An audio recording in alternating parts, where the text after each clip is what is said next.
Hey, good evening. How are you? It's good to see you. Thank you all for stopping by. I hope you're all having a wonderful, wonderful Wednesday evening. You might notice we are without Kyle. We wish him the best with his little dental issue that he's got going on. And it's good to be here. Hello, Damien. How are you? How are you, my friend? I'm just hanging out, just doing my thing. Because let me tell you something, folks. Let me let you in on a little secret. You might go out there and there's, channels that talk about role-playing games, and there's plenty, and they're fine. But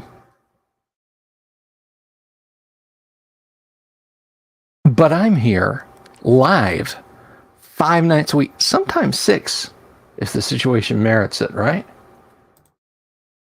So anytime you tune in on a weeknight, here I am.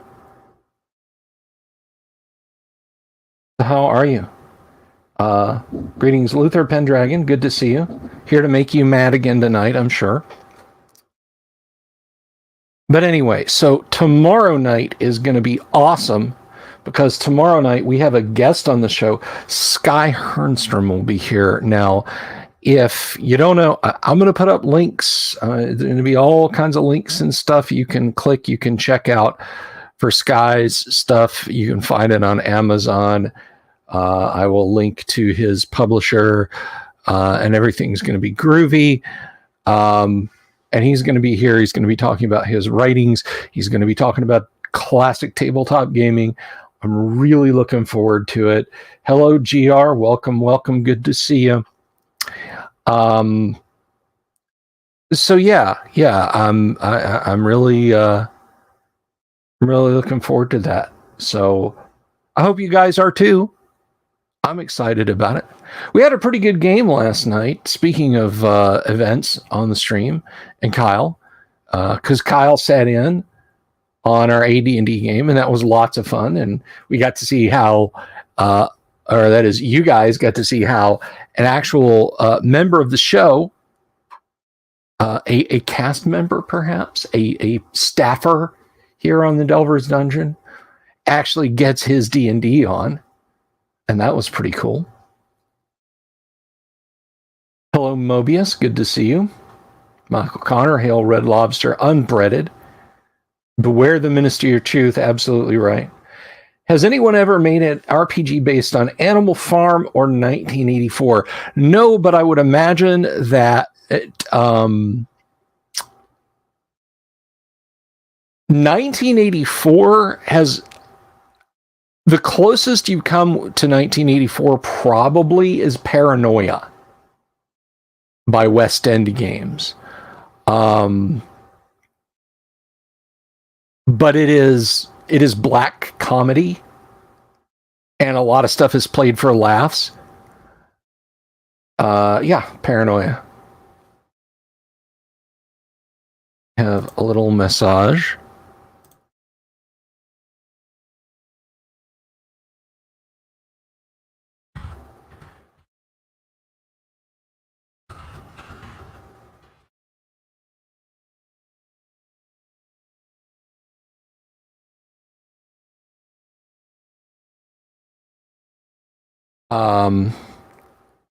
But anyway, sorry. To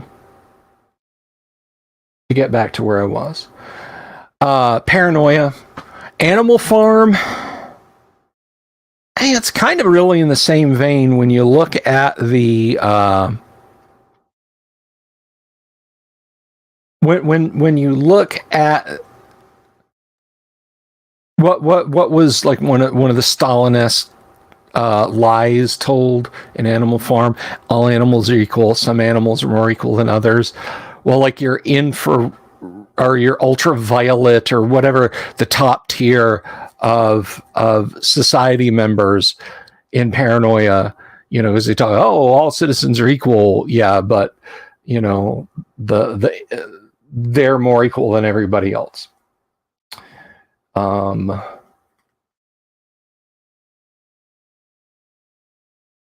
And it is kind of more Logan's Run than Brave New World.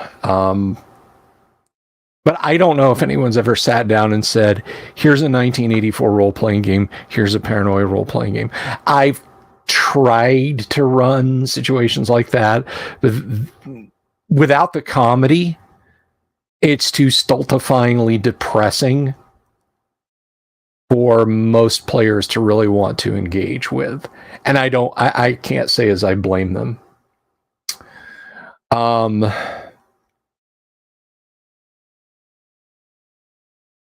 Now, there is a Soviet invasion RPG if you kind of want to get your Red Dawn on and fight against the possibility of something like that coming. It's Flames of Freedom, I think it is. I feel like we were talking about this on the Discord. It's either the Price of Freedom or the Flames of Freedom. Also from West End Games.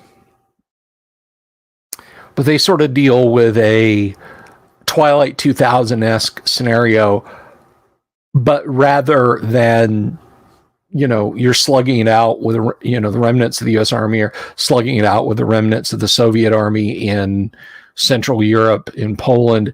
It's the U.S. military has collapsed, and despite taking losses of their own, the Soviets have invaded the United States. So you get more of a Red Dawn kind of feel from it.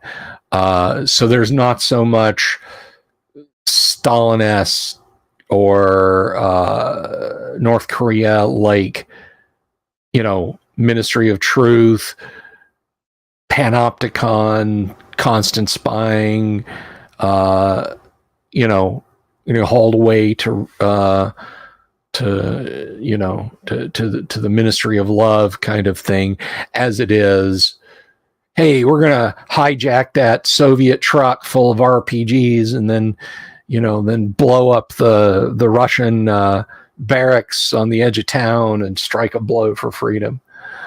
So that may not be what you're looking for.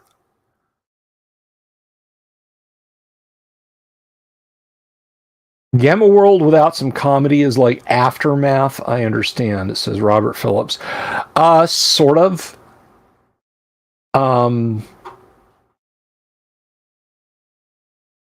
You can run Aftermath as a immediately after the bomb. There's a supplement. Like, everybody wants to know what happens if you play the grand campaign arc in Twilight 2000, Free City of Krakow, Pirates of the River Vistula, the Ruins of Warsaw, the Black Madonna, and then you get to stuff like Med Cruise and so on and etc. And finally going home. Well, there's a number of modules set in America, and there's a source book for North America after the bombs called The Howling Wilderness, where essentially it's, the Road Warrior on steroids. And it's pretty bleak. It is approaching grimdark. That is, I think, a little bit more akin to how Aftermath works rather than Gamma World, because,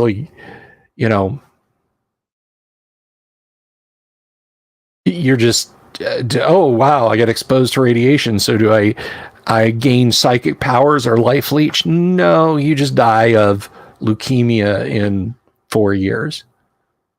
Assuming, you're not cannibalized or just die, you're digging through the ruins of a building looking for some canned goods and scrape your hand on a nail and well, that's it for you then.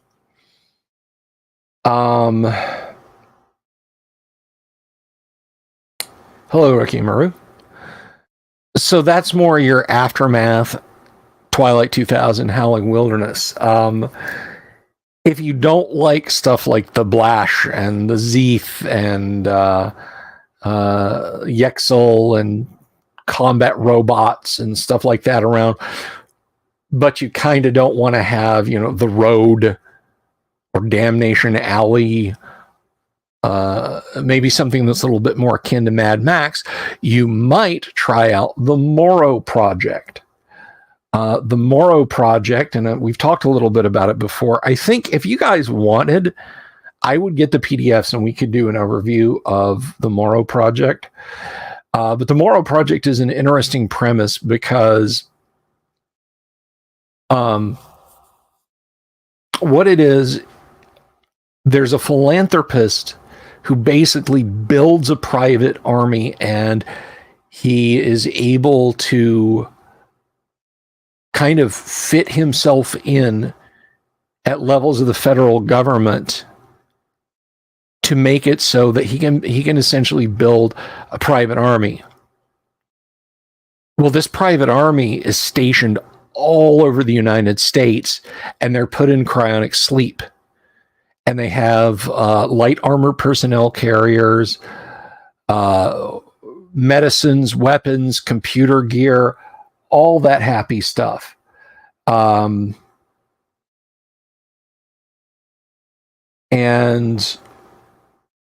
what is intended to happen is that 15 years after the bomb, from a central base, a message is sent out to all of these, what are called bolt holes. Hello, Dungeon Minister. And these bolt holes are where groups of what the Mars teams, and they're designed to basically restart the United States. Well, just prior to the nuclear, and by just prior, I mean like hours before the nuclear attacks, there's a terrorist attack at Prime Base. The computer systems are damaged. Then the nuclear bombs fall. 150 years pass. The mainframe at Prime Base finally stops going through startup and shutdown loops and boots up and starts activating a few bolt holes.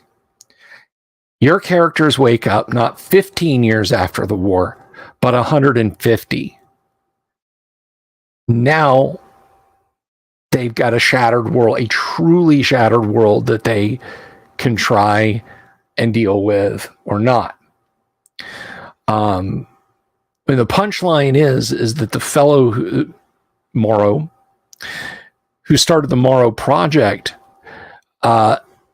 is a psychic time traveler. He knew the war was going to happen, couldn't prevent it, so all he could do was establish the Morrow Project to try and ready the world for it. Oh, somebody asked about 1984, and I just kind of got going down the road to post-apocalypse games. Luther, don't worry, we're gonna get to the Shrine of Kuatoa.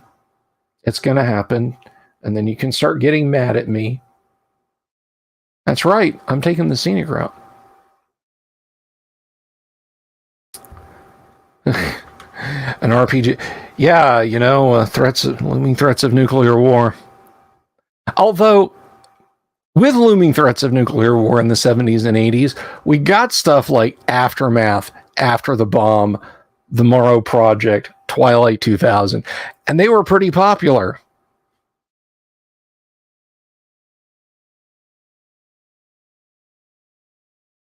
Do you play hybrids? I don't get it. But no, you don't play hybrids.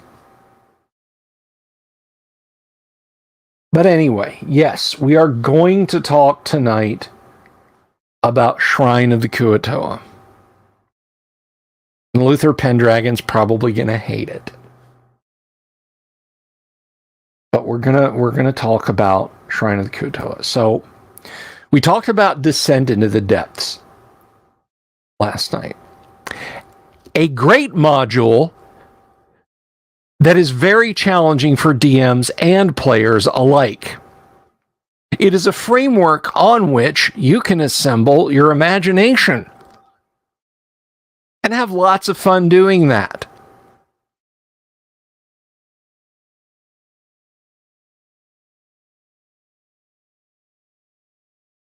I'll sing for you, Luther, if you want.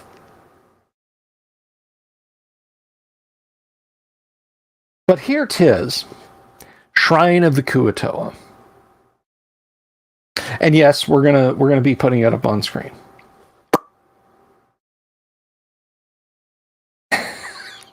Luther, you think I'm being hostile?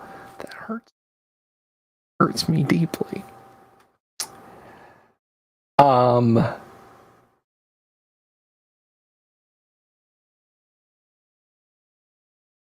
But anyway, yes, this is my physical copy. It probably cost about the same amount as D1 when it was new, but it doesn't have a price tag on it. Luther might remember buying this when we were out shopping. Don't you, Luther? You and I in a little toy shop. Buy a pack of modules with the money we've got. Read them all until dawn.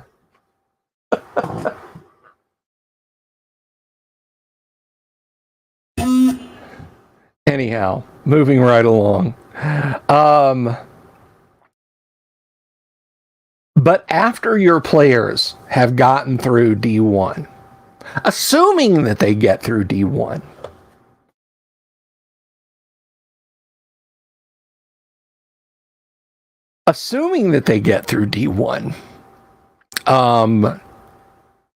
and remember, DMs, it may not be next week. 99 red box sets, Michael Cutter.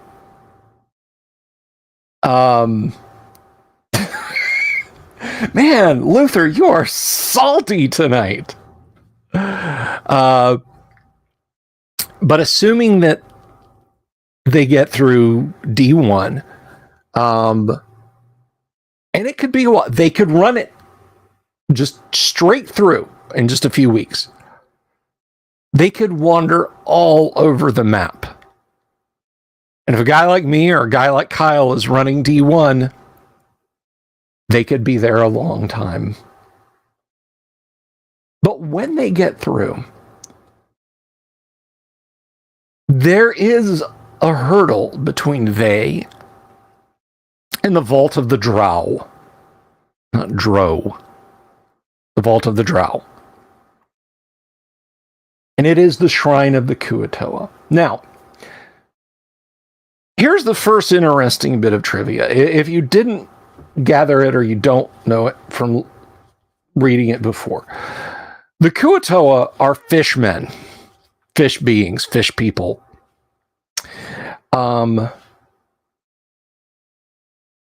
There were kind of already a couple of races like that when this module came out. You had the Lokloth and you had the Sahuagin from the Monster Manual.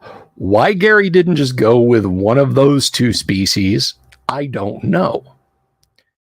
Maybe he didn't want to give too much credit to Steve Marsh.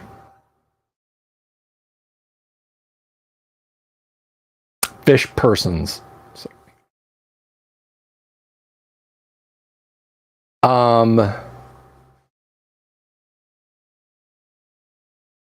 But here's the thing. Here's the thing. You are hundreds and hundreds and hundreds, if not thousands of miles from the sea. And yet, there is a decidedly aquatic race living there under the hell furnaces. This might confuse and frighten the party if they haven't discovered the Sunless Sea itself. And this, I think, and Luther, you've jumped ahead in a good way.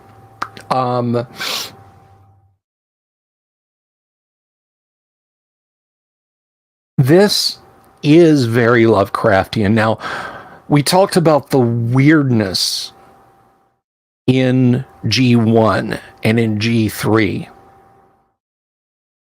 I, for one, and I'll harp on this a little bit more. I, for one, think the weirdness, the Lovecraftian feel of the D series really got scuppered by just making the villainess Loth. I mean, she might have come up at some point, but Drow Lady that can turn into a spider versus horrible eldritch elemental evil. I really kind of prefer the latter. Because, you see, the Kuatoa worship Blibdoolpool, if I said that right. And I don't know that I did, but I'm going to go with my pronunciation. And yes, that is the same lady whose illustration in Deities and Demigods made you feel real funny back in middle school.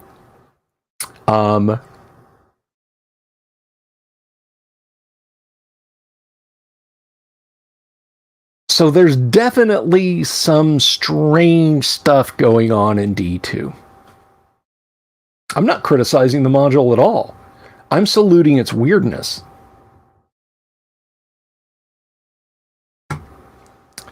So let's take a look at it. Let's dig into it together. Let me see here. Make sure that I get my window open. Got to keep my Facebook window up. I don't want to miss anybody over on Facebook who stops by to say hello, because wouldn't you know it, my good buddy Randy Buckness said hello on the live stream last night, and I missed it.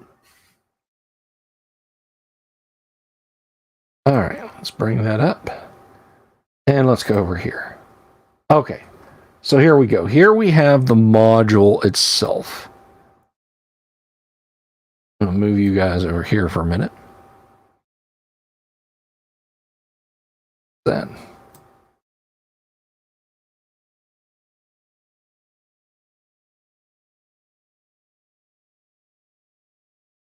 So let's take a look at it. Of course, we have Lady B herself there in all of her lobstery oddness. Such a weird take from Gary, but let's move on. Nice illustration by Dave Sutherland.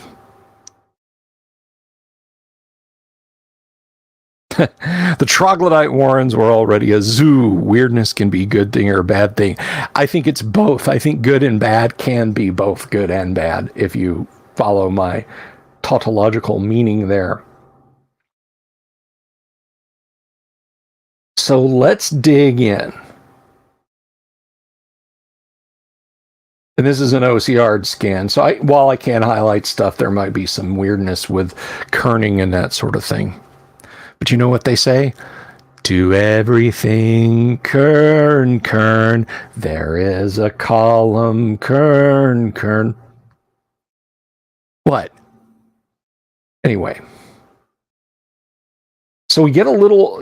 Once again, we get the background, which we are always familiar with. Sorry, let me see there. Michael Connor is saying... Speaking of great arc with great assets, the back of the drow inside. Yeah.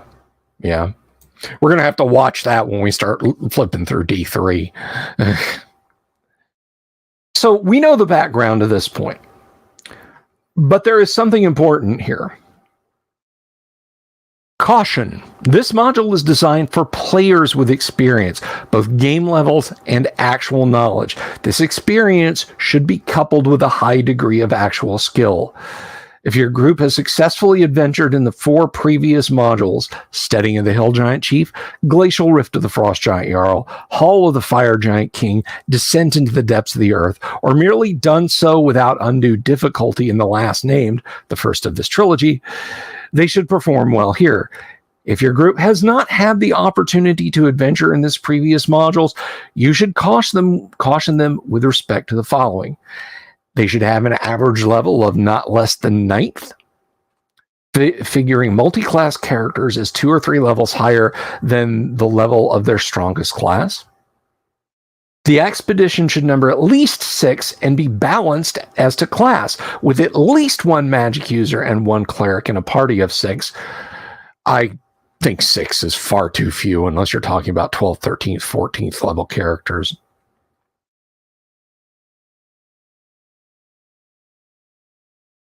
All members must be provided with magical items of offensive, defensive, and curative nature. Now, if you're genning up a party of adventurers, DMs, to run through this module just because you want to see how it plays out, this is where Appendix P, creating a party on the spur of the moment in the Dungeon Master's Guide, comes in as a great help, particularly the list of random items at the end. There's like 16 items in addition to what they could potentially get, generating characters at random on the fly that you should definitely consider dicing for, or just letting them pick from. Just say, hey, pick 5 of these.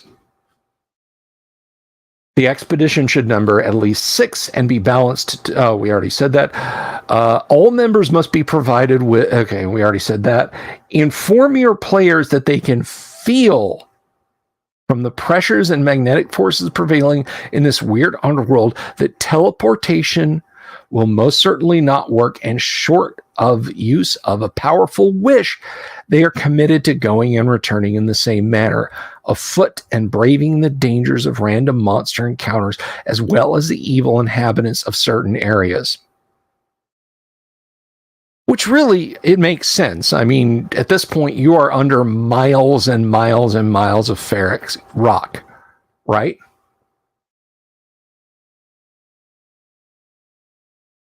And plus, the drow may have laid in, or other inhabitants may have laid in powerful spells in ages past to prevent people just teleporting in and raiding them.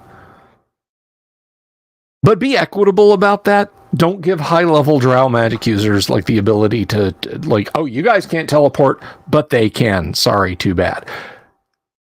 The monsters in here are tough enough.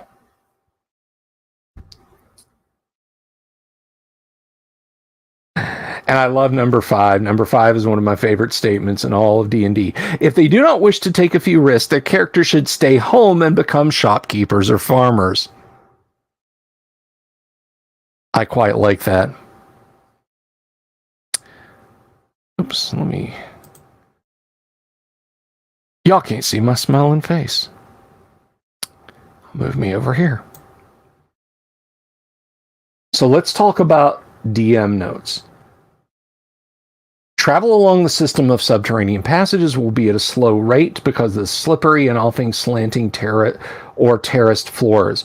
Footing is treacherous in places. So this is basically, this entire paragraph, Gary just moved over. He typed it word for word from D1, particularly in regard to tunnel size. There are 2 encounter areas along the route. Hex W27, the river crossing, can be very easy to accomplish, or the rash party can turn it into a deadly nightmare. A231, a minor tunnel nexus, is set up to help the clever party, for the deep gnomes, a new type of gnomes detailed at the end of this module, will be likely to lend their numbers to the party. However, while neither area can be avoided, both can be moved through swiftly and at little cost or gain to the adventurers. So a cautious party should be rewarded here. Camping for the night in a passageway, including a spur or room off of same, will incur a random monster check according to the passage type, but only one such check for a normal sleep period of 8 hours, unless the party simply flops down in the middle of the passage. This is where, if you have a high enough level magic user, rope trick, even a couple of them, extra primo good. Finally, when the main passage nears the shrine chamber, the way will become quite well lit for a subterranean tunnel, with many growths of the phosphorescent lichen growing along walls and even ceilings to shed a dim but constant light. Separate encounter tables for random meetings with monsters in passages and at the terminus of the module are given. Familiarize yourself with all of these tables and note the composition of heretofore unknown parties of creatures such as the Kuatoa. So once again, you need to make sure you're composing these before the players get to them. And we have a very nice illustration there that is, I can't quite tell who did that, but I do like it. While many facts and details are given to you here, it is incumbent to you, the Dungeon Master, to bring them to vivid life and give this setting a personality. Have fun. I don't know why I pitched my voice up like that and made it really emphatic when I said it. Who knows?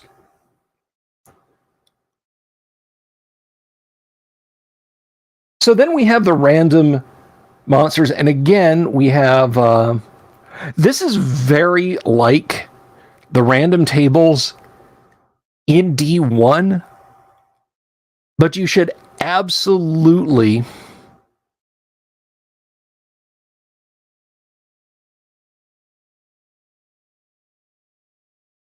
They should absolutely be drawn up first, Dungeon Masters. Don't try and do these on the fly.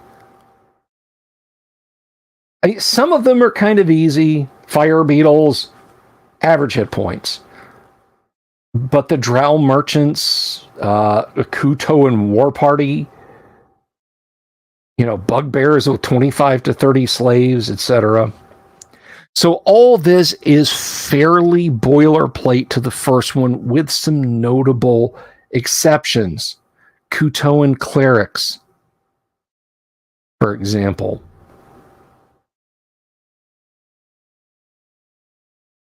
Jairus is back to selling weapons to adventurers.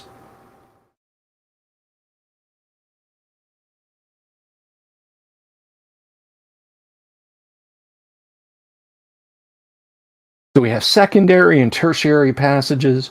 We have drow patrols detailed here. Primary passage encounters. And this is basically the same as in D1, how you stock things out. Notes regarding drow cloaks, armor, and weapons are given again.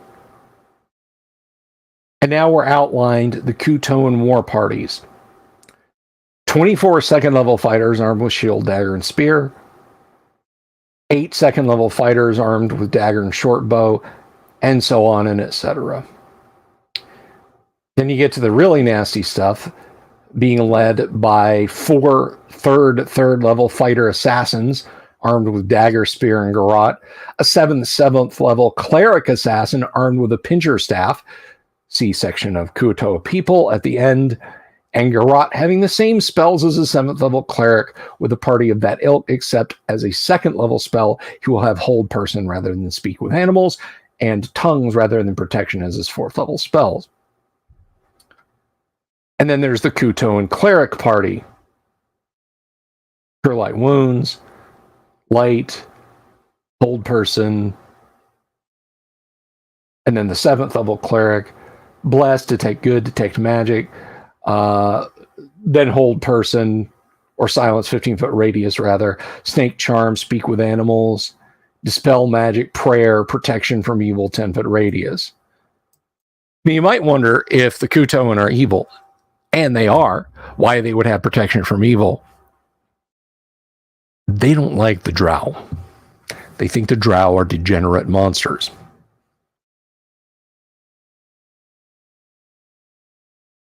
And then we run into our first beneficial thing. Now, DMs, this is critical. You've been putting the screws to the party for potentially months with D1. There's an opportunity here that the clever players will seize to get some help from the deep gnomes. Now, do be even-handed here. Don't give away the kitchen or the company store, but at the same time, don't feel like you have to screw the players out at every turn. Like, Bob, roll a d6, so I rolled a 1. You sneeze, the deep gnomes are offended and will have nothing to do with you, and they leave in a huff. Then you're just like trying to screw the players, I think. But if the players can approach the deep gnomes, and the deep gnomes are good, it's an opportunity for a lot of deep gnomes to accompany the party. And this is a good both in alignment and in terms of combat, a good amount of men at arms. 2 to 5 third level fighters, 1 to 2 fourth level fighters, a 5th level fighter. And then when you look at deep gnomes, 20% magic resistant plus an extra 5% per level over third. So your 5th level fighter, he's going to be 30% magic resistance. And once per day, they can cast blindness, blur, change self. They radiate non-detection. They immediately see through illusion or phantasm. They make all saving throws at +4, except against poison, which is at +2. And they've got lots of gems. They may step up and say, hey, let us bribe these drow, or here are some gems to bribe the drow with. So, once again, Game Masters, let me admonish you here. You don't have to put the thumb screws to the players. They'll do it themselves. But here's an opportunity for them, that is them, the party, to get a little bit of help. Let it develop organically, but at the same time, don't yank the football away like Lucy, right? If the players are playing square and they deserve the help and they need the help and they've got the help, don't at the last minute say, haha, they were polymorphed trolls and they attacked the party. They have 3 segments of surprise. I'm attacking you all. You don't have to do that. The module is plenty tough. So now we get to the aforementioned Encounter Area W27. Encounter Area W27 sounds like something out of Gamma World, or a U.S. military designation for a tactical nuclear weapon. Using Counterpiece 4, yes, we're using the geomorphs. We're still using the counterpieces for crossing of the Svartjet River. Or maybe would it be Svartjet? Or Svartjet? Or Svartjet, rather. Svartjet or Svartjet. I will call it by the most number of votes, whichever it gets. Super chats count for 3 votes.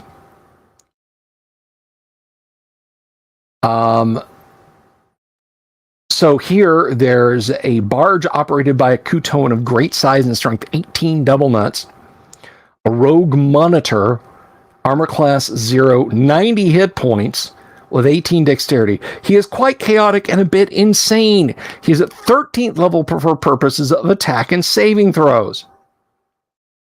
Doomsword saying Svartjet. Svartjet is in the lead. They're crossing the Svartjet. He moves at normal monitor speed, 18 inches, and attacks 4 times per round, always to kill. Thoopshib, I love it, Thoopshib, may be unbalanced, but he is very sly. Normally, any creature acquainted with his service will whistle or call for assistance, pay a fee of 1 platinum or its equivalent, and be ferried across.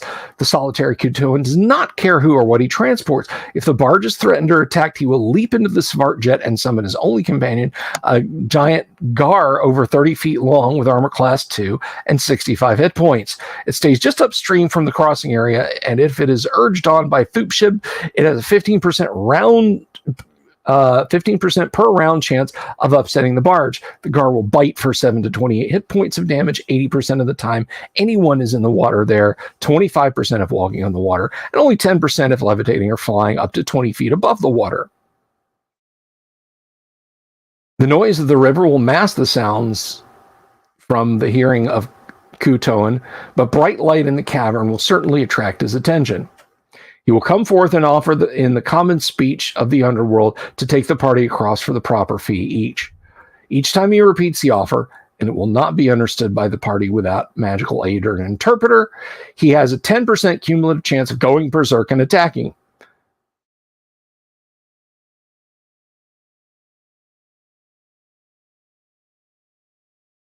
So you've got Thoopshib there.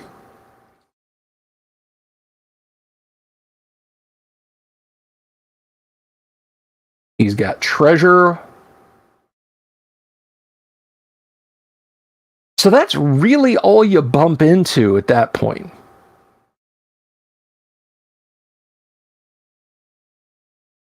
Svartyet. Kuatoans are... Well, it could have been named by the gnomes, too. So I'm hearing Svartyet. All right, Svartyet. Is it Svartyet? Yeah, for sure, it's Svart.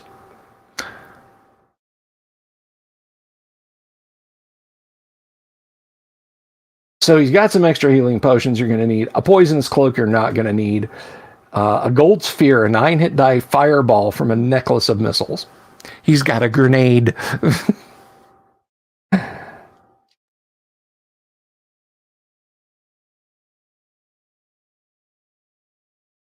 Let's see.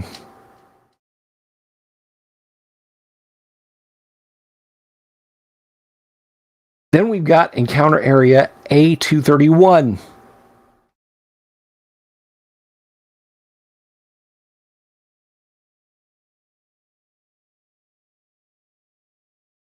Use encounter piece 5 or V. When this area is reached, describe the multitude of openings available to the party and indicate that this area is faintly lit by the glowing lichens and a phosphorescent streak of mineral in the walls of the passageway. They will not see any creatures or hear any noise, but there are 8 deep gnomes, as described previously in random encounters, watching them from hiding. If the party stops and searches the area or calls out in friendly terms, the Svirfnebli leader will show himself and offer the peace sign.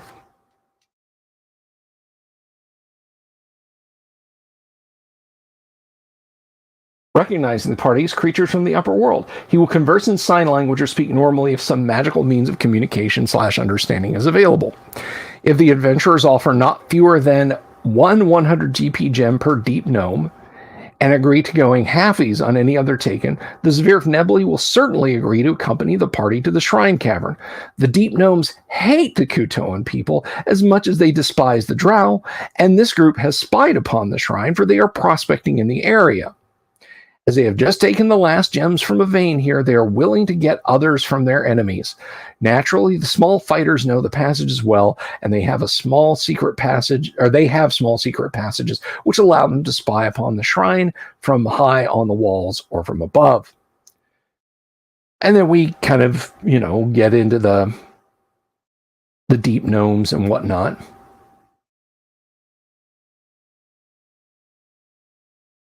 And things that he can summon.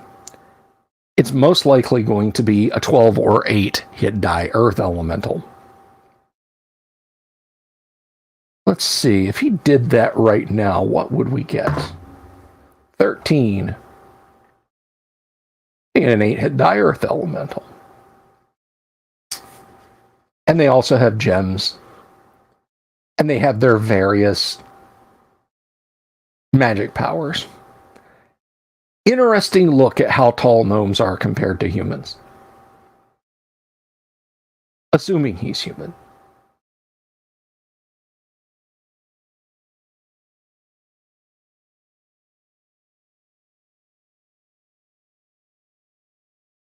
Now we get to something pretty cool here, because now we are talking about the key to the shrine of the Kuatoa. This area always kind of gave me chills when I was a kid, and I'd read about it.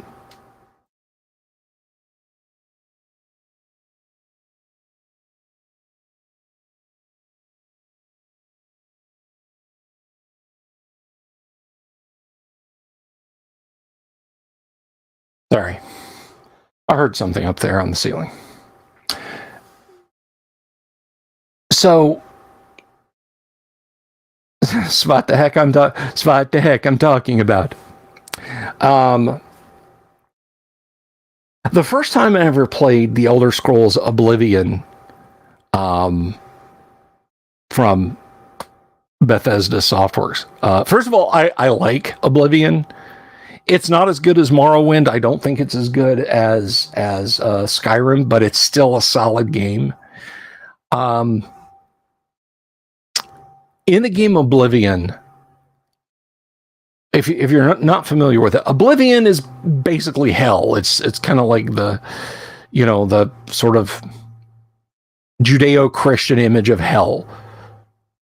Lakes of boiling lava, pits of fire, devils, demons, that sort of thing. And you have to go through these gates into hell, remove these keystones, basically the tops of towers that you have to fight your way up through. And as soon as you remove the keystone, you're teleported home and the gate is shut. And I remember playing that for the first time, going through the gate, and being blown away by the splendor of it all in like 20 frames a second on my very weak system at the time. And thinking, wow, okay, I'm in a first-person game and I'm in hell. I'm in actual hell.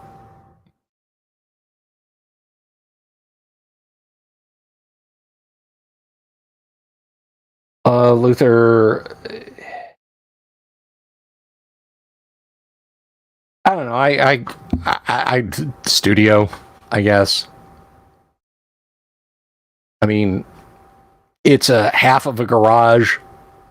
Basically, the half that's closest to the house that got converted into a little office space by the previous owners, and we never turned it back into a garage, although we came close. And it's just kind of been, my man cave for the last 15 years. But I remember walking around and thinking, this is pretty frightening. This is, I'm going to run into some tough monsters. And I saw a cave and I entered it and I started going through this underground complex and I was like, holy crap, I am in a dungeon in hell. I am dungeon crawling, but also in hell. The stream room. It is a little warm in here. You're comparing it to the throne room of Va Galug, and it sounds much cooler. Thank you? Or were you saying his throne room sounds much cooler? I don't know. But anyway, that's what I got, the same vibe from reading about the Shrine of the Kuatoa, because you're in a dungeon, but you're in a dungeon that is really already deep underground. It's extra frightening. It's extra dangerous. You can make your own exhibit memes here. Yo, dog, we heard you like dungeons, so we could put a dungeon in your dungeon so you can dungeon while you're dungeoneering. That's what was done here. So we've got random encounters. We've got individual rooms.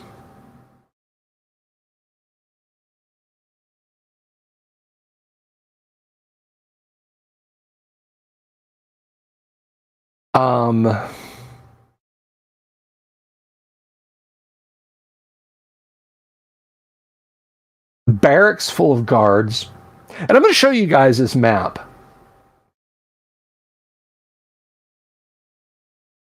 But once again, what you should be taking away from this, and when we look at the map, you're hopefully your takeaway will be the relative difficulty that you should be bringing with this map. Shrine of the Kuatoa is a really intense set piece adventure. It is a potential graveyard for unwary creatures.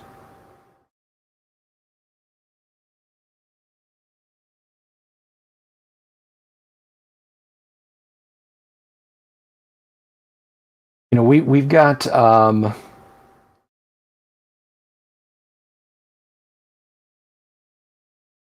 we've got the great temple itself, the steps of the ziggurat. And this is where your characters, if they haven't found the Sunless Sea, they should be a little bit tripped out by this, because there's all this ocean-themed worship of the Sea Mother. You should be wondering what the. We were under a volcanic mountain. We are nowhere near the ocean. Other than the mountains, the miles of mountains above us, the next notable geographical area is a huge freaking desert.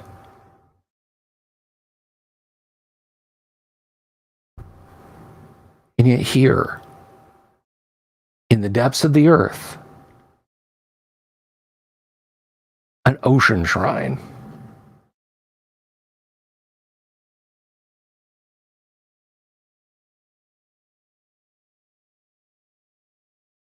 There's all these aquatic things. See, you as the DM should really be impressing on your players. Like, describe to them the smell of the sea. Even maybe have bowls of wet seaweed, like as minor offerings or as snacks set out for Kuatoans. Really play with their expectations here.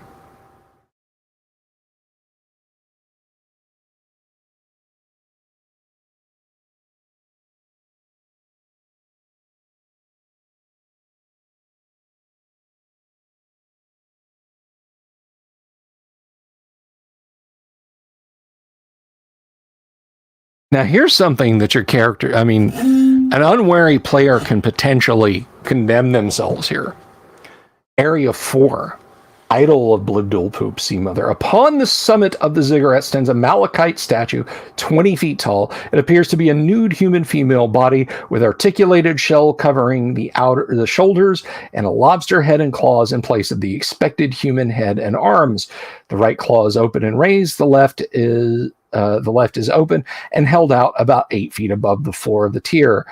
The idol will not move or come to life, but it is possible to be gated to her on the elemental plane of water. Her name is carved into the base of the statue in Kuatoan characters.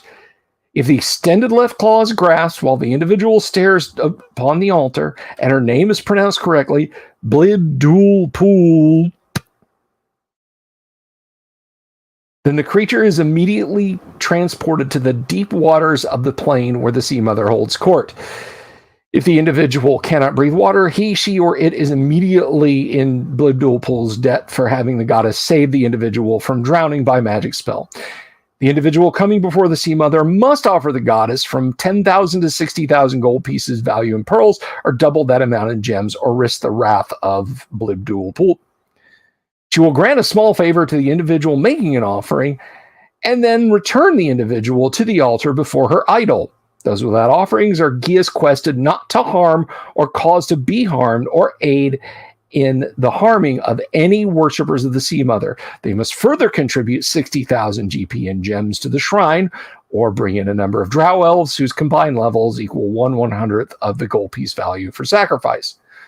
She hates the Dark Elves, but cannot oppose their patroness and other helpers directly. The individuals are then returned to the altar with the ability to speak Kuatoan, and marked secretly so that all the Kuatoa people will recognize one in the service of Blibdoolpoop. So it can be a mixed bag. Right there,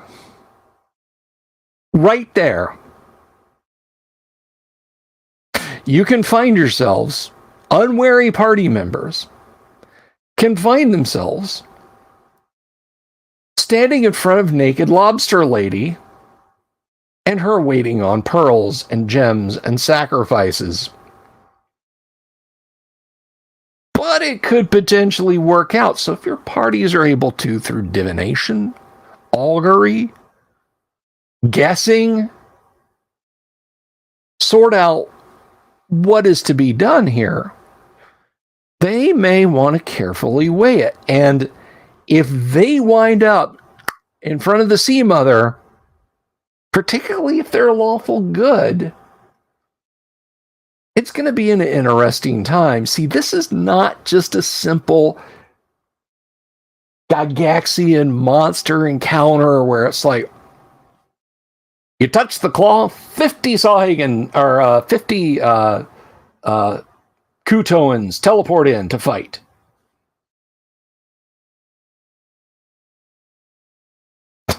If her name is pronounced correctly, yeah, that's gonna take, yeah. Chris says, Dungeon Mentor, you just had the man. I just bring it in here. Bring it in here. Virtual hug, my guy. Kind of reminds me of Cthulhu story by August Derleth. The worst kind. Actually, that's not true. There are far worse Lovecraftian pastiche authors. It's just Derleth was the first. A subterranean passage to the ocean that was under the protagonist's house. Cue deep ones. Hilarity ensues. Well, I mean, that's like baby's first Call of Cthulhu adventure, isn't it? Old John Smith summons you to his house.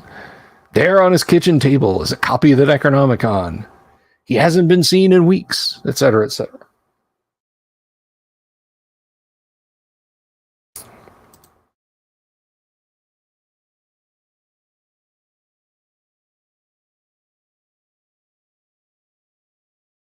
And then there's, of course, Vogelug, who, I guess, Luther thinks his digs are much nicer than mine. But let me ask you this, Luther. Does Vogelug stream D&D 5 nights a week?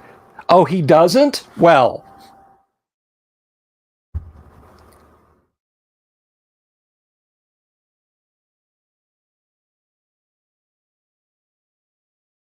Then we've got his throne room. We've got his cleric assassins.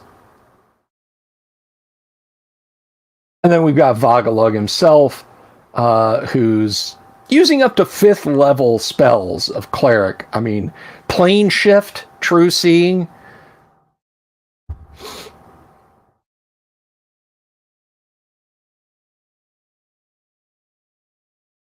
Couple statues of herself. I don't think the algorithm's going to pick us up. That's right, Luther. That's right.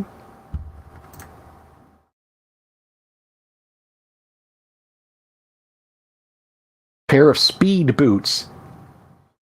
You know what I like about the early modules is sometimes I think Gary would put things in the modules with the intention of fully fleshing them out in later supplements to D&D, but then not.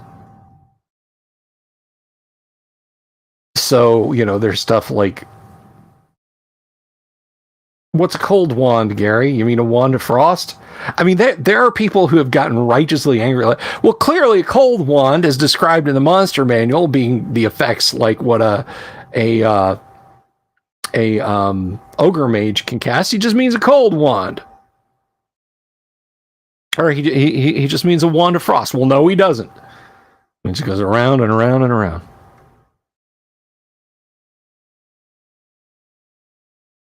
Was I saying salty early on a brilliant pun? Maybe.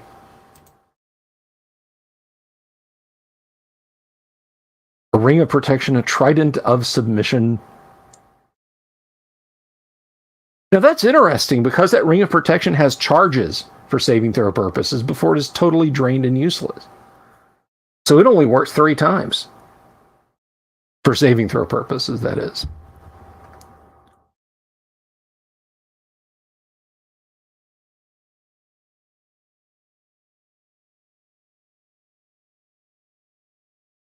Now, this is some fun Gygaxian here. This is Area 10. This is a fragment. Let's see, meditation rooms. Let's see. These chambers are provided for the use of pilgrims and regular inhabitants of the shrine area to read various writings pertaining to the Sea Mother and her works. There are 4 stone tablets, 2 stone benches, and 8 bone stools in each room. Beside short tracks, there are 27 scrolls, 18 books in each place. And if these items are worth 1,000 gold pieces and 2,500 gold pieces, respectively, if brought to the upper world and sold to a book dealer or a religious college. In both of these rooms, the party will note a tract light sheet which contains writings in Elvish and Kuatoan. Thank you very much. Love me tender. Oh, sorry, that's writings in Elvis. Thank you very much. Sunny red. Anyway, the latter is the translation of an account of an elf who escaped from the homeland of the Dark Elves. I don't like charged magic items. It's weird. Makes me think of Numenera. Now, when you say charged magic items, Luther, do you mean any charged magic item? Like a wand of magic missile will run out of charges, or a staff of striking? But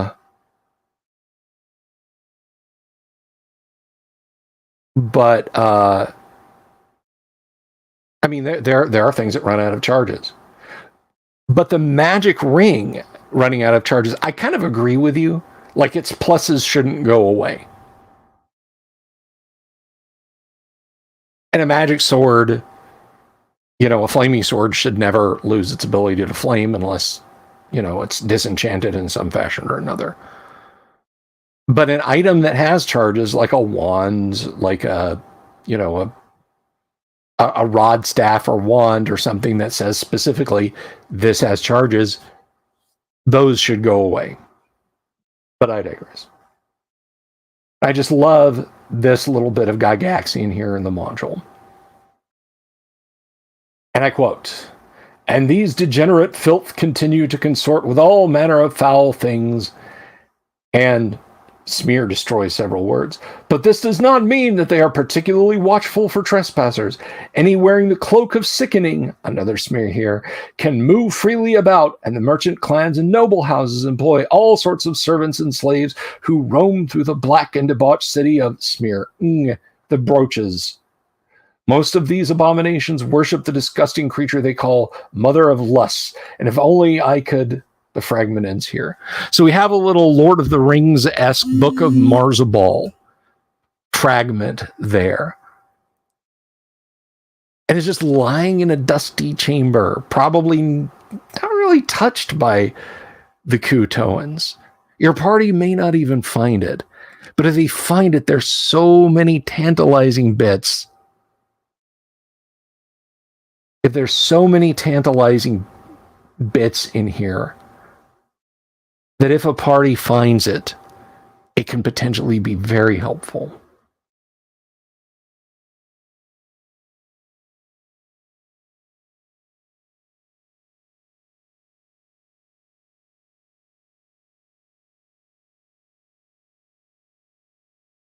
Then we have some drow items here.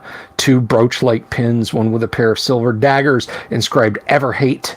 The other an adamantine miniature of a mace with Despana written in Drowic runes thereon.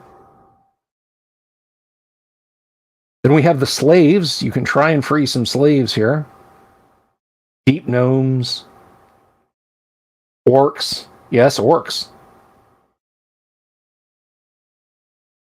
Freed slaves will happily kill Kuatoans. Whether or not they will help liberators directly is a function of alignment and treatment as well as initial reaction. So we have, let's see, 3 gnolls, a half orc, 2 hobgoblins, 2 lizardmen, 9 orcs, and 8 troglodytes, 2 dwarves, 3 deep gnomes, 21 humans, one of whom is a 7th level paladin, and there's his stats. All slaves are fairly well acquainted with the normal parts of the shrine in the cavern, especially the orcs and deep gnomes, and etc. We go back from there.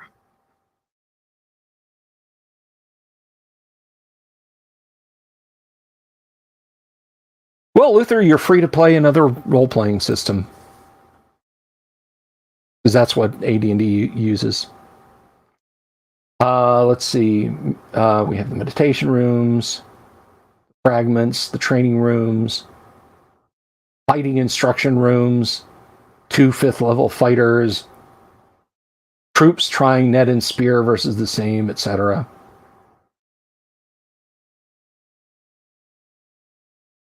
The fingerling pools. The young of the Kuatoans are raised in these pools until they are about a year old and nearly 2 feet tall. At this time, their lungs are capable of breathing air, and they are brought out and taken to the main city for raising and training.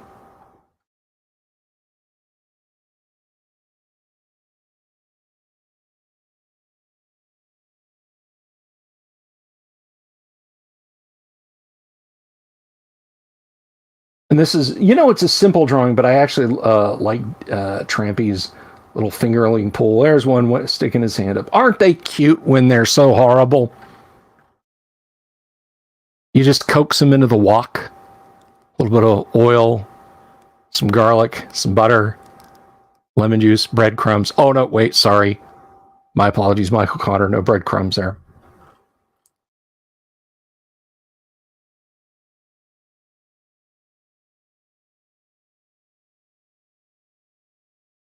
And of course, a module like this would be useless without mighty amounts of treasure.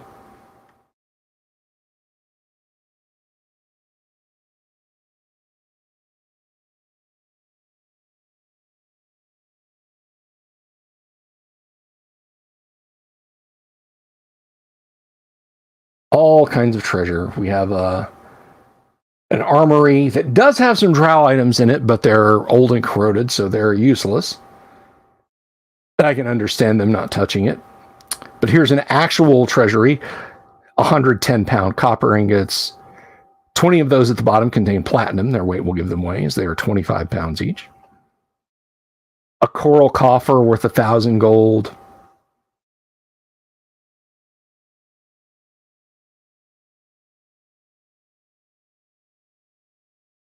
And here at the end, final note to Dungeon Master. If you are using this module as part of the whole campaign, be certain to keep a careful note of all the party does. You can do this by writing on the margin of the booklet.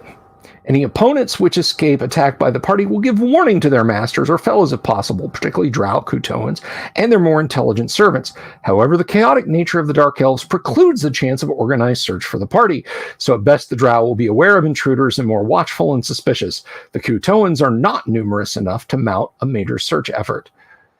If the party is moving on to the next module, cease play in this one as soon as they pass into one of the northern tunnels and begin the next passage. This ends the second section of the Descent into the Depths Shrine of the Kuatoa. Guys, there's so much opportunity for great adventure here. So much opportunity.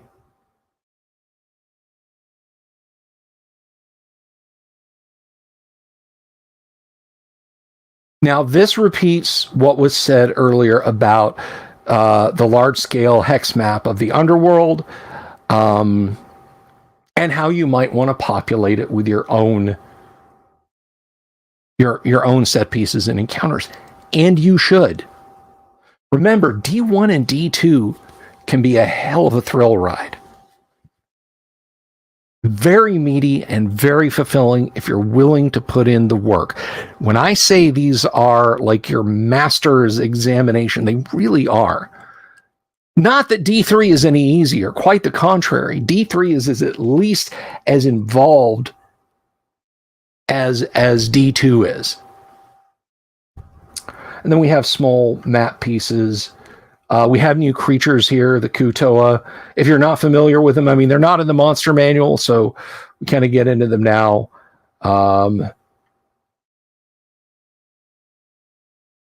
They only have 2 hit dice, but as we've seen, like with the giant one, there's one with 90 hit points. If a Kuatoan lair is found, 40 to 400. A priest king of 12th level cleric, 12th level assassin. If 350 or more normal Kuatoans, or a priest duke of 11th. And as the numbers, go down. 1 monitor per 22nd level males. And we know what the monitors are like. The pincher staff. We talked about the pincher staff. Let's talk a little bit about it some more. It's 50% probable that any Kuatoan cleric above 6th level will be armed with a pincher staff. This is a 5-foot-long pole topped by a 3-foot-long claw. It corresponds to a medieval man-catcher, and if the user scores a hit, the claw end has closed upon the opponent, making it impossible for the trapped individual to get free. Naturally, this weapon can only be employed versus creatures of a girth about that of a small to large human, i.e. elves to gnoll size. It is 10% probable that both arms will be pinned by the claw, 40% that one arm will be, 75% probability for left arm, assuming the victim is right-handed. Trapped opponents lose all shield and dexterity protections, and nearby Kuatoans will always strike at such individuals. They spawn as do fish, and hatchlings are raised in pools until their amphibian qualities develop about 1 year after hatching. The now 2 foot or so high young are then able to breathe there, and they are raised in gens according to their sex and fitness.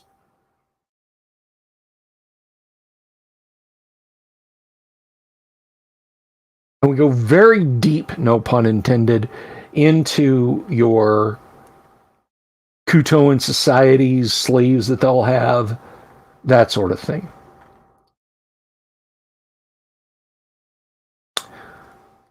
And finally, we get a description of them, as if you couldn't gather it from the illustrations in the module. A Kuatoan presents a cold and horrid appearance. A typical specimen looks much as if a human body, albeit a paunchy one, had been covered with scales and topped with a fish's head. Eat them up, yum. That's me, not the module. The huge fish with the eyes of the head tend to swivel in different directions when observing an area or creature. Hands and feet are long, with 3 fingers and an opposing digit partially webbed. Legs and arms are short for the body size. Coloration is pale gray with undertones of tan or yellow in males only, and the whole skin has a sheen from its slime covering. Color darkens when the individual is angry or pales when the creature is badly frightened.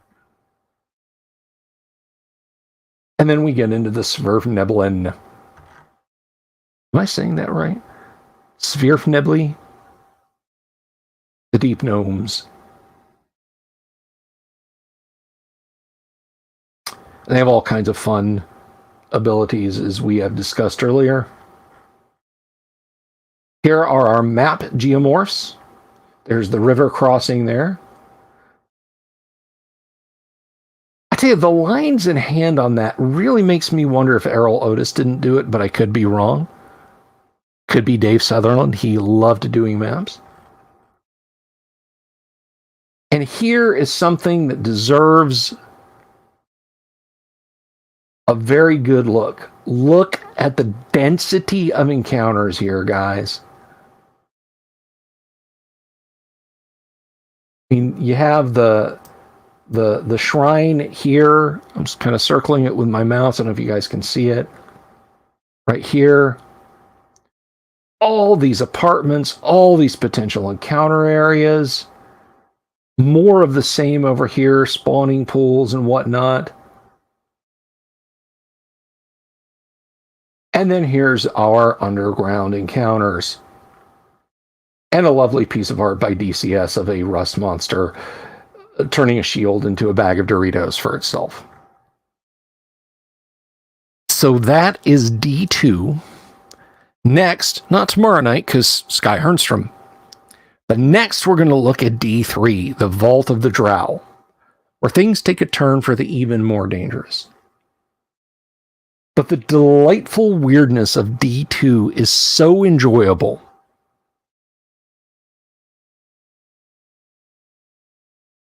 And I think, or at least I hope, you guys appreciate the amount of work you have to put into D1 and D2, but what you get out of it is so fantastic.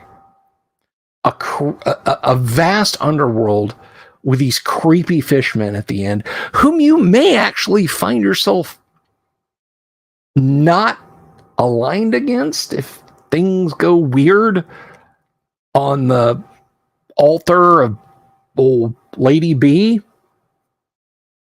The page count on D2, that's good. That's a good question. It is 16, but 4 of those pages, well, 3 of those pages, let me see. Well, that's a half page.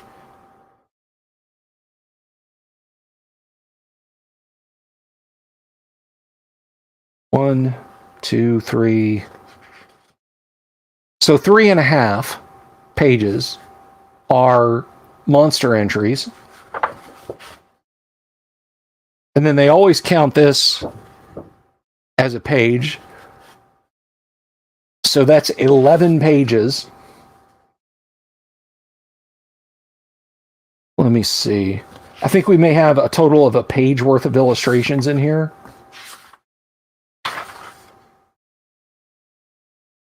Yeah, I would say we've got a page. So 10 pages.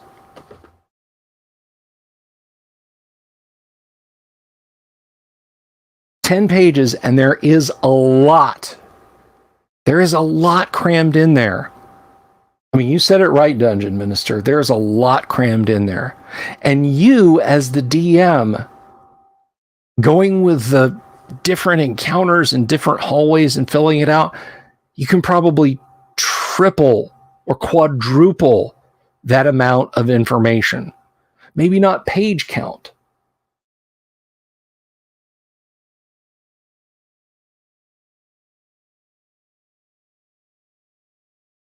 Maybe not page count, but you can see it's really a feast for the DM, D1 and D2 both. Now, I think D1, D2, and D3 might have done for their own super module, like G1, 2, 3, and then D1, 2, 3. Why they just went with D1 and D2 and then had D3 standing off by itself, I don't know. It was a monetary thing. But D3, we got some lovely illustrations, and we'll check those out at the appropriate time.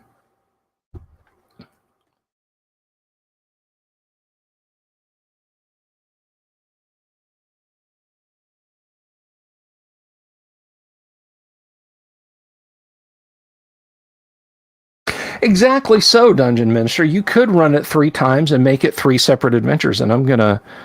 Hang on a second. I need to get my studio back here.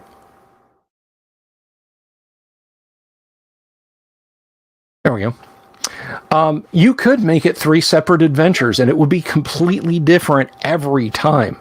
And D1 would be completely different every time. It's not a set of locked grooves, and you're not on railroad tracks, and you're not slaves to any one set of encounters.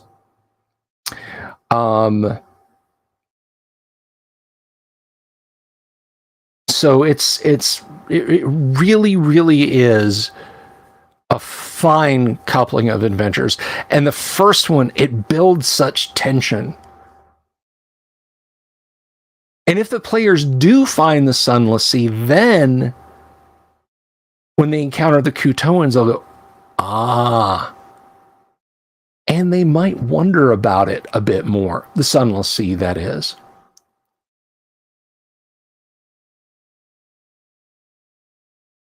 And you might want to do more with the Sunless Sea. And that's the beauty of it. You can just expand out.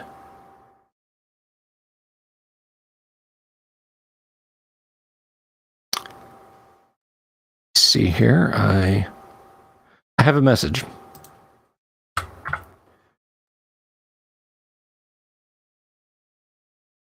That is to say, I am being messaged.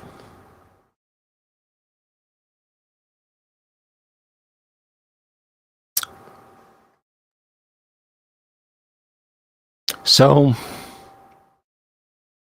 ultimately, I think D1 is a wonderful module. And again, I think it and D2 are both master's level courseworks in DMing preparation. You might sit down and you might say, hey, there's only 4 encounters in here.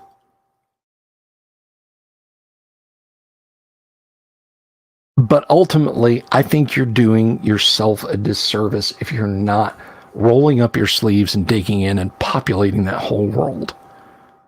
That's one. I'm on the same road as Kyle. I'm just in a different lane. I do like the story that the dice tell, and there are some really good stories the dice can potentially tell in these modules, let me tell you what. But I also believe that having that prepared beforehand, it just saves you some headaches as a DM. Now, granted, he was telling a great story about picking up and playing a game just because somebody asked him to at a con. But if you've got the time, definitely put your homework in on this. You will find, I think it is a more rewarding experience to go about it that way.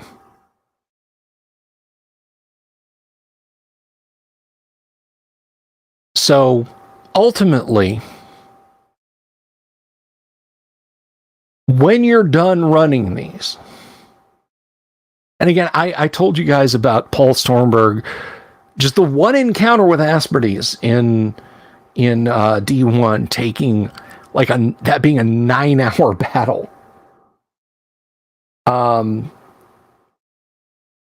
When you get through these modules as a DM, you have DM'd a hell of a game. Particularly if they lasted multiple sessions and the party has really made their mark. And if they have somehow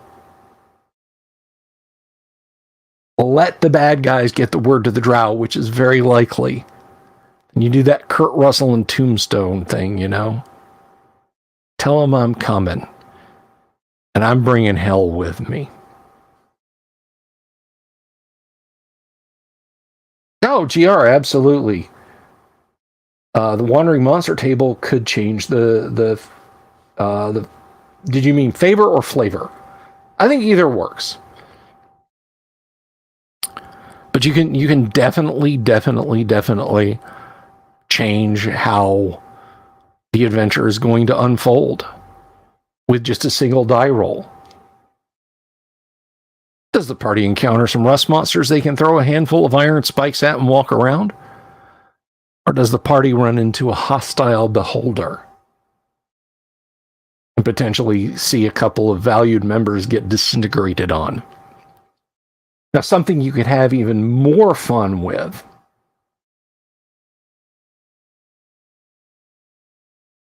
is if you read these encounters in D1 or in D2, check the monster manual. Do a percentage check for in layer. Unless they're monsters that come on the party while they're camped out. Now imagine the party encounters,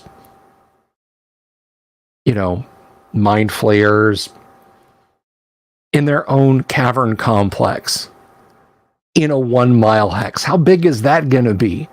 What fun can you have with that? These two modules have so much to offer, and it is difficult to prepare for, but when you've done it, my D1 is going to be different from the Dungeon Minister's D1 if the Dungeon Minister played Advanced Dungeons and Dragons, which he doesn't, so he wouldn't be running D1. But I digress. I'm just ribbing you, DM.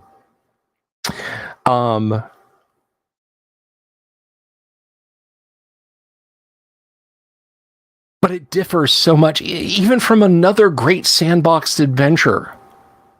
Keep on the Borderlands. Hey, how'd your players fight that owl bear? Oh, the owl. Well, let me tell you about the owl bear. Here, you can hone in D1 anyway, you can hone in on 4 major encounters. But anything else, it's your own story.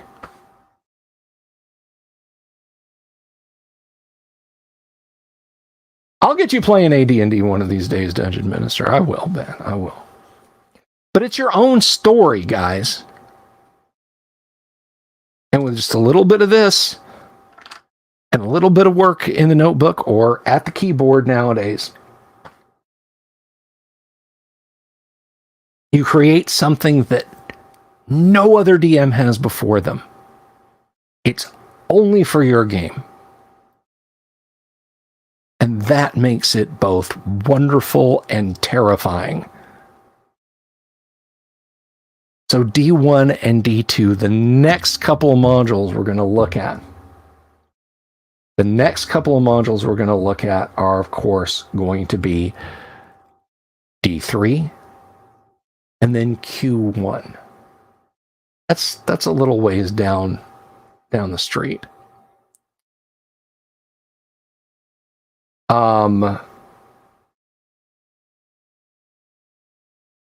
So tomorrow night We have Sky Hernstrom in the house. Y'all better behave while Sky's here. But no, all kidding aside, Sky Hernstrom will be here. We're going to talk about his books, his awesome stories that he's got to tell, and we're going to talk about AD&D because guess what? Sky loves some classic D&D. Oh, Doom Sword, man, thank you, Doom Sword, brother. Thank you so much.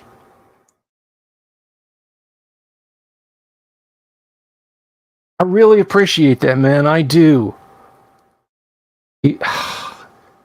Gosh, I had a nice day and I just felt like saying thanks for these overviews and the rest of what you do.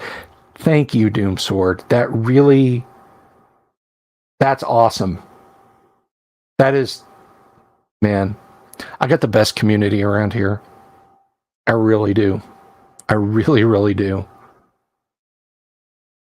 You know, I kid about, hey, nobody else does what I do. Anybody can do what I does.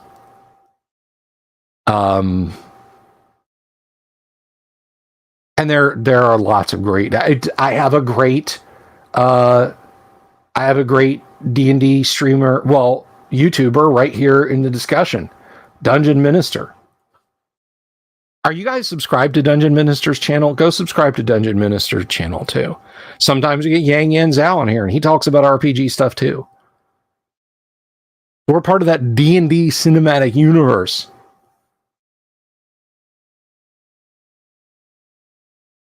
So I really appreciate it, man. I really, really, from the bottom of my heart, I do appreciate it, dude.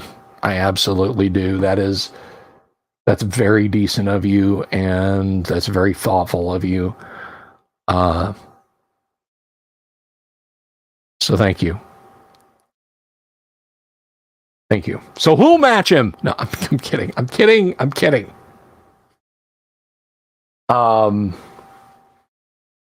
So yeah, tomorrow night, Sky Hernstrom in the house talking about sword and sorcery.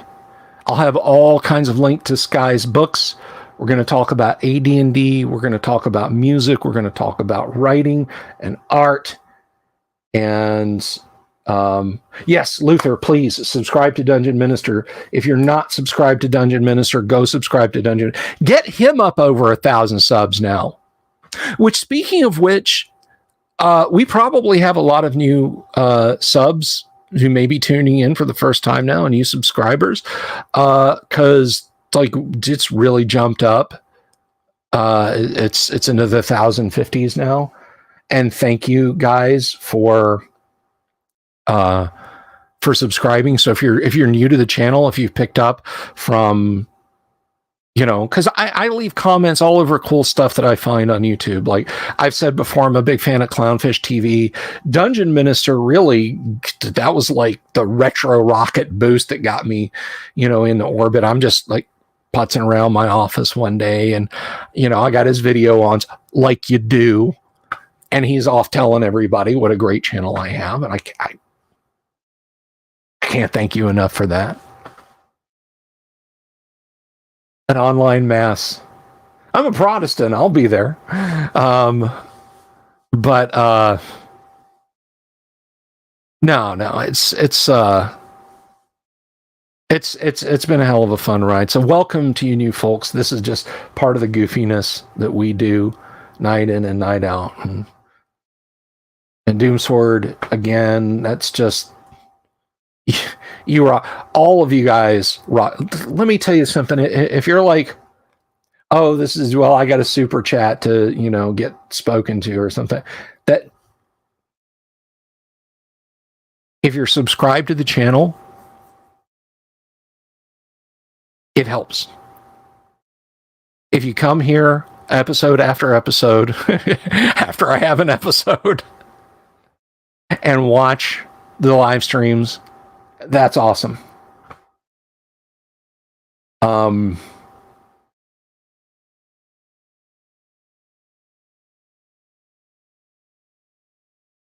So don't ever think I mean, I might plant my tongue firmly in my cheek and say, like I did with Doomsword, who's going to match him? You know, I like, if you got bills to pay, or don't be like giving me like, well, I got $50 in the bank. I guess I can give 20 to Bill, and you know, I get paid on Friday. That'll don't do that, please. Just you guys being out there, it really means something to me. And when I get great favors, it helps out so much, guys. It really does. I really appreciate it. And I mean, I might screenshot that and put it up on the next live stream. That's how awesome it is. So thank you very much, Doomsword. So next week,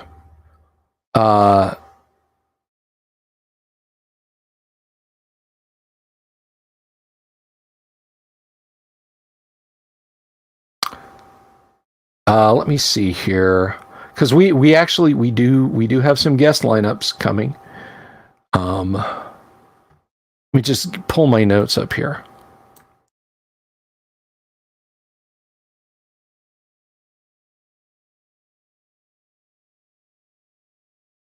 But I'll tell you this. It's like I said once upon a time over on Facebook. I am a good person, and I deserve to be treated decently. And this is what I get from Luther. No, all kidding aside. So next week, we have Steve Marsh in the house next week. Steve, TSR, wrote stuff for TSR. A man about town, Marsh, will be here next Thursday. I'm stoked about it. I hope you guys will be stoked about it. And then the week after that, John Popson from Effin' Cool Minis will be here. Again, something I'm stoked about, and I hope you're stoked about too. So in the overall, we've got some real fun coming up. And then, let's see, is this what? So Sky Hernstrom tomorrow night, Friday night, we'll just kind of do open mic, and we'll just sort of get caught up a little bit on Friday night. But then at 9:30, we return to the blasted wastes of Gamma World. And on Monday, we just start the merry-go-round up again. And Monday, we're going to jump in to D3, Vault of the Drow. Oh, yes. Going to be lots of fun. Who's evil? Steve Marsh? No, Steve Marsh is a nice guy. You're talking about John Popson. Or me? You talking about me? I hope not. I'm a nice guy. I am. I'm a decent fellow.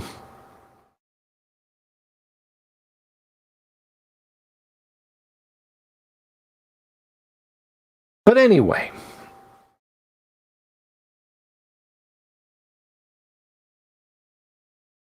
Calhoun.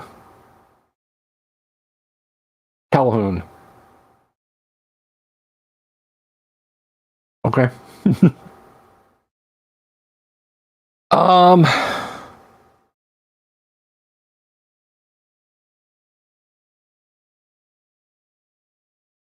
Yeah, James is going to run a great Game World Game and Guac. And if you're new to thank you for reminding me, Dungeon Minister. Did I ever own Saga Age of Heroes minigame? Sadly, one did. No, I did not own Saga. I only ever owned one TSR game, and I put a patron video up about. I have a copy of Attack Force from TSR, and I talked about TSR minigames and minigames in general, and then I did a review of Attack Force. But no, I don't know about Saga. Personally, I think TSR, I don't know. I think they kind of missed an opportunity to create an ultra lightweight introductory game, even lighter weight than basic, of fantasy exploration.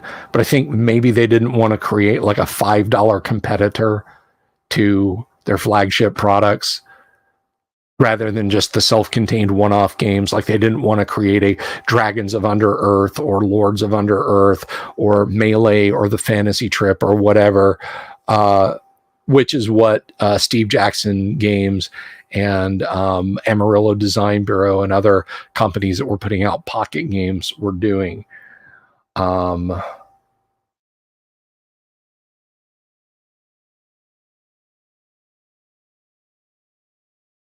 Adam Black doing BX. We have a lot of people who are planning on running games at the Guac. That is my thing. But anyway, to you new viewers, the Great Underground Online Gaming Convention is rapidly approaching. We have a game grid. Let me bring that up, unless somebody immediately has the link. Oh, that's right. You guys, if you cut and paste links, it throws a fit. Let me see if I can find this real quick. I should just like have this in. Here we are.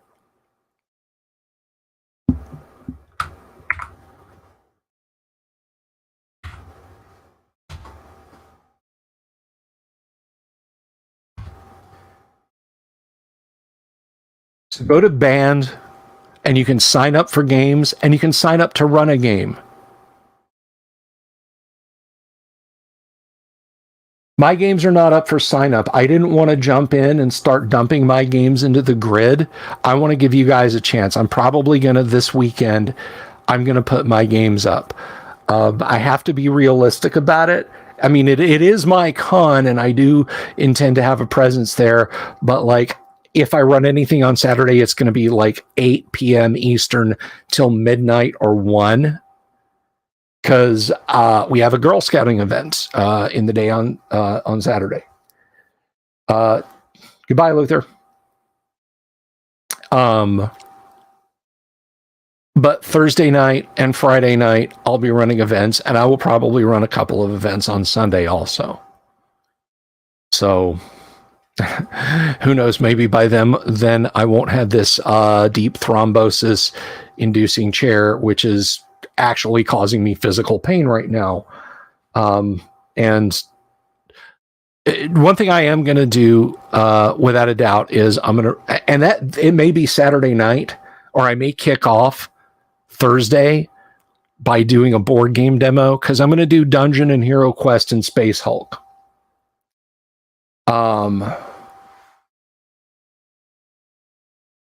And if anyone wants to participate in those, you can. It's a little more difficult to do board games than role-playing games, but we'll sort it out. A question did come up, though. Am I going to live stream stuff? Maybe. I might live stream a game. Let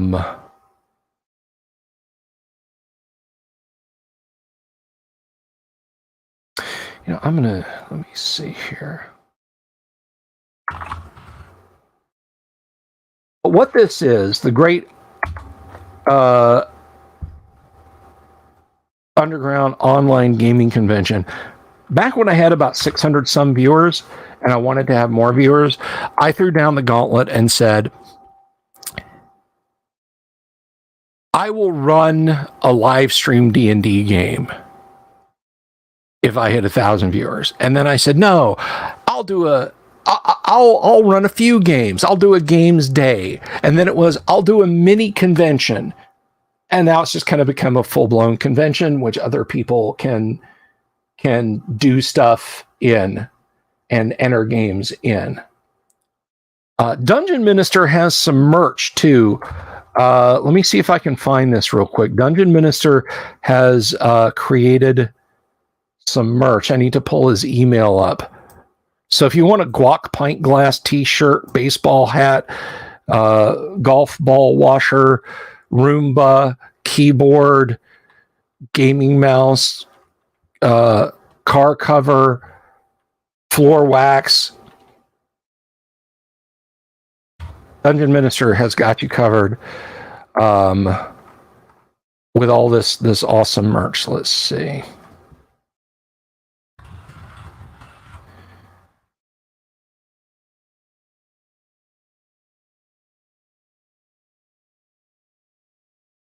Here, I will paste that link in here too. And now I'm going to save that on the desktop.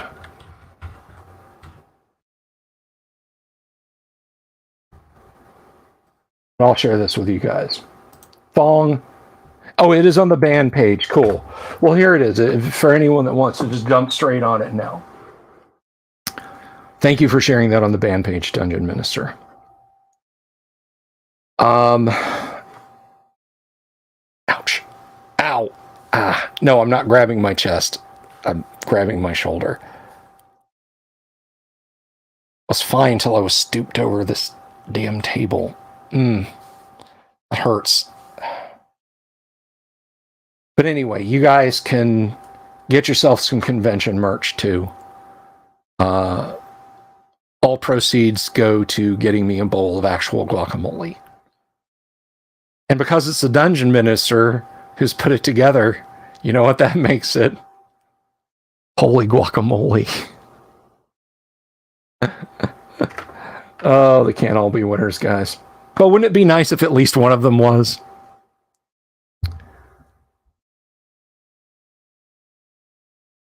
Well, I don't know. You know what? Mr. Doomsword, you have the con. Is there anything you'd like me to discuss before we wrap up? Because I've been going on for like an hour and 42 minutes tonight. Anything at all, my brother? You bought it. You paid for it.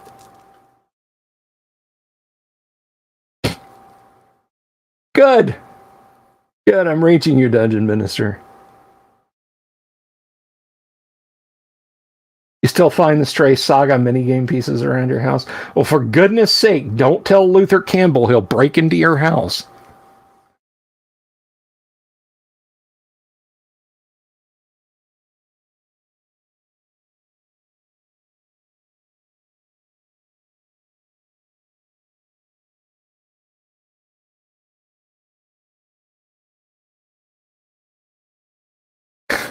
Maybe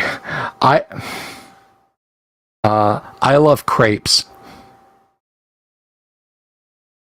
but I don't belong here. No, I don't belong here. 'Cause I'm a crepe. I'm a weirdo. Whatever makes you happy. Whatever makes you happy. Here, I said I love crepes. Which, by the way, there's a thing. I don't know if this is just like a one-time. I don't know how this works, okay? YouTube is very confusing about how they try and help me monetarily. I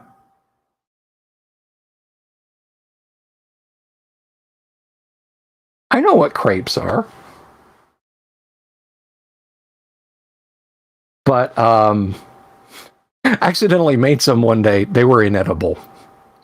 I was sleepy. My eyes were blurry. I was trying to make some pancakes with some Bisquick, and it was just like white paint. It's like, okay, this will come together. This will work out. And I'm trying to flip them over, and they're like this thick.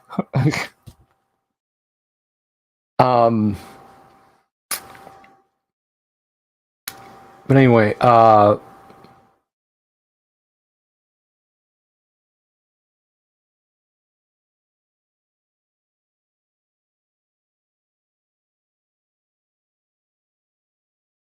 one morning I had to leave early with my wife. Yeah, crepes are weird because when I was a kid and I heard about crepes, oh, damn it, that's right. That's what that was. It's been so long since I've seen it. like I heard about crepes and it sounded like the most disgusting mess in the world, because this person was like, well, crepes stuffed with strawberries and sour cream is like delicious. And that just sounded, I was like, oh.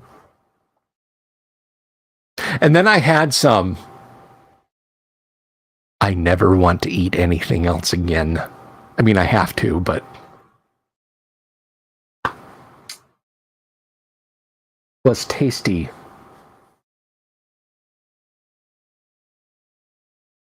I said I love crepes.